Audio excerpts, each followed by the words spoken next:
नमस्कार, मैं हूं नई दिल्ली के प्रेस क्लब ऑफ इंडिया में। हमारे यहाँ पर जो है इंडिया अलायंस द्वारा जो है एक प्रेस कॉन्फ्रेंस रखा गया है। हमारे साथ मोहम्मद अदीब जी जो हैं वो जुड़ चुके हैं, जो कि पूर्व मेंबर ऑफ पार्लियामेंट रह चुके हैं।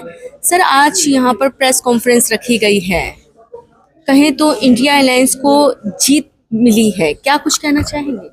देखिए, हम लोगों की जो ऑर्गेनाइजेशन है वो Indian Muslim for civil rights, Muslim intellectuals ने ये ऑर्गेनाइजेशन बनाई थी, जिसके पैटर्न फारूक अब्दुल्ला साहब हैं, रहमान खान साहब जो डिप्टी स्पीकर थे, सलमान खुर्शीद साहब, सईदा हमीद साहिबा और हिंदुस्तान के बड़े एमिनेंट लोग इसमें हैं। हम लोगों का मकसद ये था कि ये 10 साल से जो डिक्टेटरशिप हो रही है और जो कॉन्स्टिट्यूशन को बदलने की बात हो रही है, इसमें हम लोग कोशिश करें। यूपी में 32 सीटें ऐसी हैं जहां मुसलमान 20% से लेकर का एक कॉन्स्टिट्यूंसी लगभग 17-18 लाख की होती है, कहीं कहीं 20-20 लाख की भी है। अगर 20% भी रख लीजिए तो मिनिमम 3.5-4 लाख मुसलमान वहाँ है। वो 32 सीटें हैं। उन 32 सीटों में 28 पे बीजेपी जीती हुई थी। तो हम लोगों ने एनालिसिस किया कि भाई ये क्यों हो रहा है, ये बीजेपी ऐसी सीटों को क्यों जीतती जहां मुसलमान ज्यादा है। तो पता लगा कि मुसलमान का वोट डिवाइड होता है, मायावती में, अखिलेश में और पार्टियों में, ओवैसी में। तो हम लोगों ने ये फैसला किया कि हम लोग इस बार यूपी में खास तौर से और पूरे हिंदुस्तान में दौरा करेंगे, और जहां जहां भी ऐसी सीटें हैं जो हमारी वजह से बीजेपी जीतती है तो हम उसके गुनहगार हैं। हमारी वजह से देश का संविधान खतरे में है। इस पे हम लोगों ने एक्सटेंसिव काम किया। किसी पॉलिटिकल लीडर से नहीं मिले, किसी पार्टी से नहीं मिले, और अपनी कौम को ये समझाया कि नेगेटिव पोलिंग बंद कर दो। अभी तक बीजेपी के हराने की बात करते थे, हमने कहा बस सिर्फ वोट उसको दो जो संविधान बचा रहा है, और वो उसका रिजल्ट हमको बहुत अच्छा मिला। हम 2 सीटें सिर्फ नहीं छीन पाए, बाकी सीटें छीन के हमने अलायंस को दे दी। जहाँ यहाँ तक कि अयोध्या में भी हम 20% थे, अमेठी में भी हम 20% थे, वहाँ हमने 70-80% पोल किया। और हमें खुशनसीबी ये रही कि इस उत्तर प्रदेश में दलित, बैकवर्ड और मुसलमान और छोटी जातें ये 60% हैं।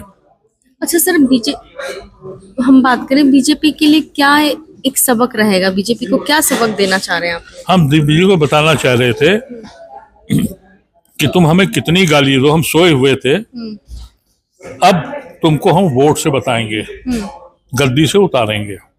मैंडेट जो आया है ये किसी के लिए नहीं है, लेकिन मैंडेट क्लियर है कि अब डिक्टेटरशिप इस मुल्क में नहीं चलेगी।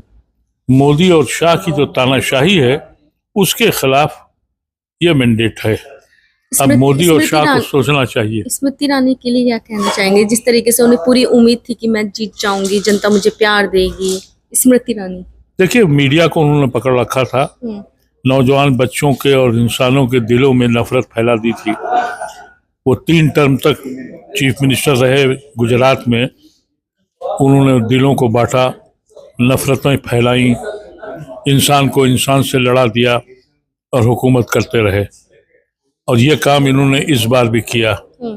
हमको देशद्रोही कहा, घुसपैठिया कहा, ये कहा कि हम मंगलसूत्र छीनने वाले हैं, हम गाय छीनने वाले हैं, भय से उठा ले जाएंगे। लेकिन हम प्रोवोक नहीं हुए। आपको लगता है कि जनता अवेयर हो रही है, जनता अपने हकों को जान रही है?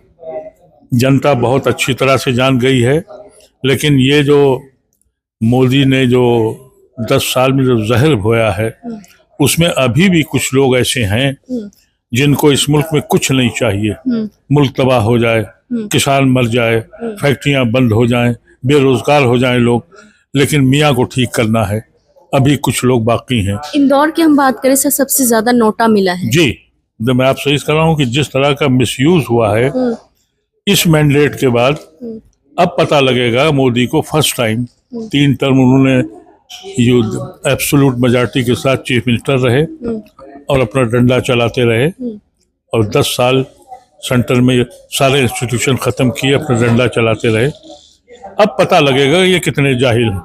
सर बात करें एनआरसी, सीए, 370, जिस तरीके से लगातार जिस तरीके से आया था, इतनी जल्दी में आया था, उस पर आप लोग क्या करेंगे सर?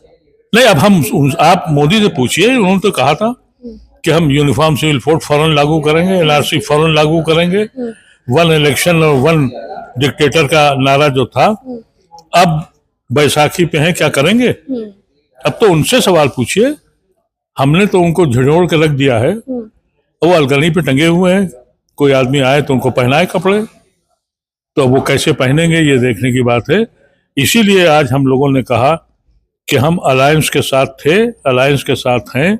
अलायंस को अपनी आइडियोलॉजी नहीं छोड़नी चाहिए, हिम्मत नहीं हारनी चाहिए, और हम जो माइनॉरिटी हैं, छोटी जात के लोग हैं, दलित हैं, आपके पीछे खड़े हैं। क्या कुछ संदेश देना चाहेंगे जनता को? क्या कुछ कहना चाहेंगे जनता से? मैं जनता से ये कहना चाहता हूं कि पार्टियां कोई भी हों, अगर आइडियोलॉजी नहीं है तो मुल्क नहीं बचेगा।